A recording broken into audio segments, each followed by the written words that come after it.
যে ইসরায়েল গাজাকে ধ্বংসস্তূপে পরিণত করেছে, সেই ইসরায়েলে আজ জ্বলছে ভয়াবহতার দাবানল। শহরের পর শহর গ্রাস করছে আগুনে। এ যেন প্রকৃতিকে নীরব প্রতিশোধ। 15 মাসেরও বেশি সময় ধরে ফিলিস্তিনির গাজায় চালানো হচ্ছে নৃশংসতা সামরিক অগ্রাসন। বিমান ও বোমাতে কেঁপে উঠছে শহরটি। ধ্বংসস্তূপে পরিণত হয়েছে পুরো উপত্যকা। প্রতিদিন প্রাণ হারাচ্ছে শত শত নিরীহ মানুষ, রেহাই পাচ্ছে না শিশুরাও। এ পর্যন্ত মৃতের সংখ্যা প্রায় 93,000 ছড়িয়েছে। এই ভয়াবহতার বিরুদ্ধে বিশ্বজুড়ে চলছে প্রতিবাদ, প্রার্থনা করছে কোটি কোটি মুসলমানরা। কিন্তু বাস্তবতার কাছে অসহায় গোটা দুনিয়া।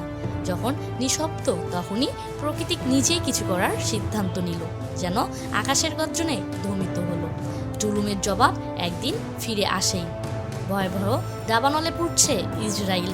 তীব্র তাপ ও বাতাসের কারণে দেশটিতে দ্রুত আগুন ছড়িয়ে পড়ে। ইতিমধ্যে দেশটির কিছু এলাকার জনগণকে সরিয়ে নিয়েছে নিরাপদ কর্মীরা। আগুনের কারণে সব যান চলাচল এবং ট্রেন চলাচল বন্ধ করেছে দেশটিতে। আনাদুলের প্রতিবেদনে বলা হয়, বৌদ্ধ ইসরায়েলের কাছে মোসাপ্তার জায়গায় আগুনের প্রথম সূত্রপাত ঘটে। তাপমাত্রা বৃদ্ধি ও প্রবল বাতাসের কারণে দেশটিতে ভয়াবহভাবে আগুন ছড়িয়ে পড়ে। আগুন দ্রুত ছড়িয়ে পড়ার কারণে যা এখন নিয়ন্ত্রণের বাইরে। জনসাধারণকে সাবধানতা করতে এবং ক্ষতিগ্রস্ত জায়গা থেকে দূরে থাকার নির্দেশ দিয়েছেন দেশটির প্রধানমন্ত্রী। দাবানল থেকে জেরুজালেমের রাস্তা বন্ধ করে দিয়েছেন। এমন পরিস্থিতিতে টালমাটাল ইসরায়েলের শাসক নেতানিয়াহু।